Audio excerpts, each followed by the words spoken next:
Pompadour. Yeah, nice. After years behind the shears, Abishai Collingsworth You been doing all right? is right where he wants to be. With the tools of his trade and a location he wouldn't trade for anything. We are the Nashville Street Barbers. We've been doing this for roughly 4 years. My wife's family's from south of New Orleans. So Every 2 weeks, out on Legislative Plaza, Abishai trades small talk You ever been to Homa? No. while trimming Did you ever want to have kids? as he and the rest of the Nashville Street Barbers work to cut out a word that he says all too often lingers around this town. We wanted to kind of kill that term, just, grouping a bunch of people in the same group and just labeling them houseless or homeless. The homeless, not a faceless, nameless, anonymous catch-all, but real people with real stories. Yeah, I can still fade the sides a little bit, yeah. I thought you still fade the sides. Yeah, cool. Like Jerome Armstrong. Everyone out here has a different story, they have a different background, and that was really important to us to create that individuality and the humanity behind who they are and not just the demographic that they belong to. A simple act that some may take for granted, Abishai says, can unlock previously closed doors.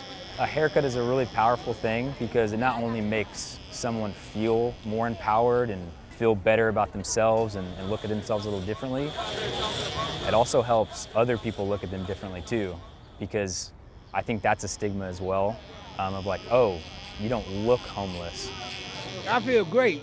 I feel like dancing around doing my little dance and everything. Yeah. I'm getting a fade. A little fade, little beard trim. Little beard trim. Abishai's message, we really aren't that different. Where do you think Tupac is?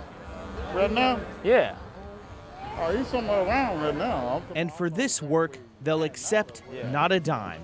It's the barbers, Abishai says, who owe their customers. I've thought about this a lot because I think the first few times I came out here, I thought that I had something to give to somebody else. I'm like, I'm gonna go down there, I'm gonna help somebody who's in need.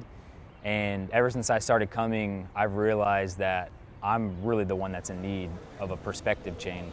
I think it's amazing that we have folks that can come out and cut our hair for free. But for them to say like, man, I don't have a lot, but I'm blessed. Any day above ground is a blessing. Thank you, by the way. Yeah, man.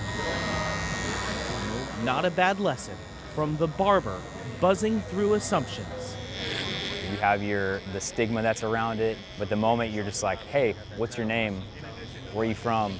What's your story? Right in the heart of Nashville. You realize you're a lot closer to that person than you think. That's fantastic. You look great. Jason Lamb, Let me just dust you off and clean your neck up real quick. News Channel 5.